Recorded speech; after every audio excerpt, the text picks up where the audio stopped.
Charlie Kim, who's the CEO of a company called NextJump in New York City, a tech company, he makes the point that if you had hard times in your family, would you ever consider laying off one of your children? We would never do it. Then why do we consider laying off people inside our organization? Charlie implemented a policy of lifetime employment. If you get a job at NextJump, you cannot get fired for performance issues. In fact, if you have issues, they will coach you and they will give you support, just like we would with one of our children who happens to come home with a C from school. It's the complete opposite. This is the reason so many people have such a visceral hatred, sort of anger at some of these banking CEOs with their disproportionate salaries and bonus structures. It's not the numbers. It's that they have violated the very definition of leadership. They have violated this deep-seated social contract. We know that they allowed their people to be sacrificed so they could protect their own interests. Or worse, they sacrificed their people to protect their own interests. This is what so offends us, not the numbers. Would anybody be offended if we gave a $150 million bonus to Gandhi? How about a $250 million bonus to Mother Teresa? Do we have an issue with that? None at all. None at all. Great leaders would never sacrifice the people to save the numbers. They would sooner sacrifice the numbers to save the people. Bob Chapman, who runs a large manufacturing company in the Midwest called Barry Waymiller, in 2008, he was hit very hard by the recession, and they lost 30% of their orders overnight. Now, in a large manufacturing company, this is a big deal, and they could no longer afford their labor pool. They needed to save $10 million. So, like so many companies today, the board got together and discussed layoffs. And Bob refused. You see, Bob doesn't believe in head counts. Bob believes in heart counts.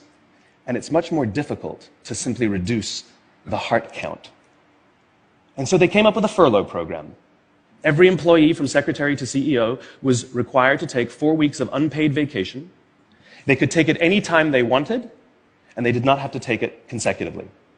But it was how Bob announced the program that mattered so much. He said, it's better that we should all suffer a little than any of us should have to suffer a lot. And morale went up. They saved $20 million.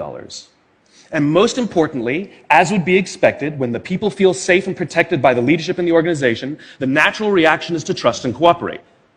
And quite spontaneously, nobody expected, people started trading with each other. Those who could afford it more would trade with those who could afford it less. People would take 5 weeks so that somebody else only had to take 3. Leadership is a choice. It is not a rank. I know many people at the senior-most levels of organizations who are absolutely not leaders. They are authorities, and we do what they say because they have authority over us, but we would not follow them. And I know many people who are at the bottoms of organizations who have no authority, and they are absolutely leaders.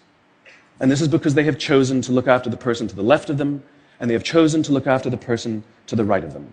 This is what a leader is.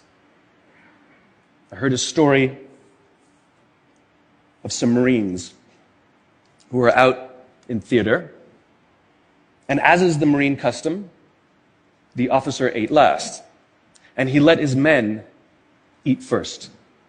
And when they were done, there was no food left for him. And when they went back out in the field, his men brought him some of their food so that he may eat. Because that's what happens. We call them leaders because they go first. We call them leaders because they take the risk before anybody else does. We call them leaders because they will choose to sacrifice so that their people may be safe and protected and so their people may gain. And when we do, the natural response is that our people will sacrifice for us. They will give us their blood and sweat and tears to see that their leader's vision comes to life. And when we ask them, why would you do that? Why would you give your blood and sweat and tears for that person? They all say the same thing. Because they would have done it for me. And isn't that the organization we would all like to work in? Thank you very much. Thank you.